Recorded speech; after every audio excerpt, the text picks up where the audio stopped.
Hello and welcome to today's tutorial on compensation fillers and the both sides method using US-based systems in BIM2Form.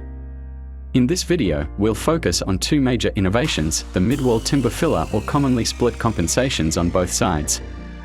These enhancements, inspired by the MEVA USA solution, bring greater flexibility, optimized material usage, and more efficient formwork planning, all without requiring any new components or accessories. Let's dive in. First, let's take a look at the settings in BIM2Form. Under the filler configuration, you'll notice three placement options: end of wall, mid-wall, both sides.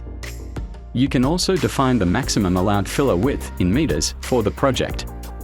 Additionally, there's an option to enable aluminum fillers. If this checkbox is left unchecked, BIM2Form will default to using timber fillers. Let's go ahead and place our first formwork. In this example, we choose end-of-wall placement with a maximum filler width of 0.05 meters, although this value can vary depending on your project. Once selected, confirm with OK, click on the wall you wish to form, and select the appropriate part wall types at each end. The end wall is always set by default, and the filler is always placed where the second click occurs. Within seconds, the formwork is generated, including the timber filler with the correct alignment rails, tie rods, and assembly locks, all placed precisely at the end of the wall. The same workflow applies for the second scenario, where we select the mid-wall option. Again, confirm with OK, click on the wall, and define the placement by choosing where to click first.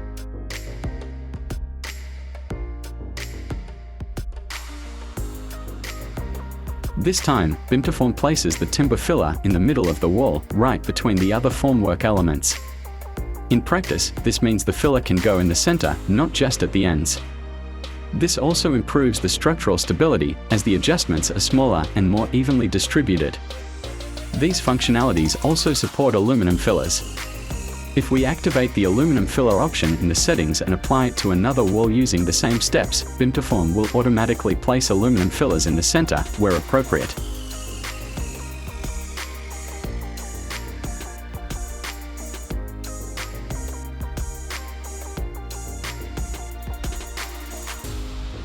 Now let's look at the third and most versatile option, the both sides method.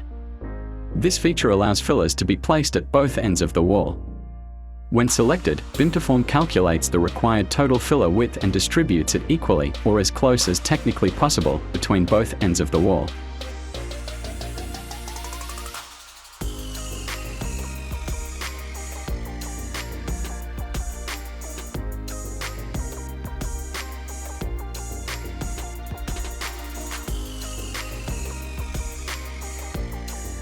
Before we wrap up, a quick but important tip: when working with US-based or imperial systems, make sure to use standardized units. Avoid unusual values like 33/128 inch, as they may lead to irregular filler selection or unintended combinations of timber and aluminum components.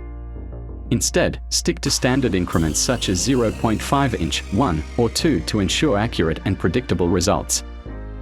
In summary, with the introduction of mid-wall and both sides filler placement, BIM2Form offers significantly greater flexibility and precision in formwork planning. These new tools help you streamline your workflow, improve structural stability, and accommodate complex wall geometries with ease. If you have questions about using these features in your own projects or want to share your experience, feel free to leave a comment or reach out to our support team. Thanks for watching, and we'll see you in the next tutorial. For more information, visit our website and contact us to get a 14 days free trial of BIM2Form.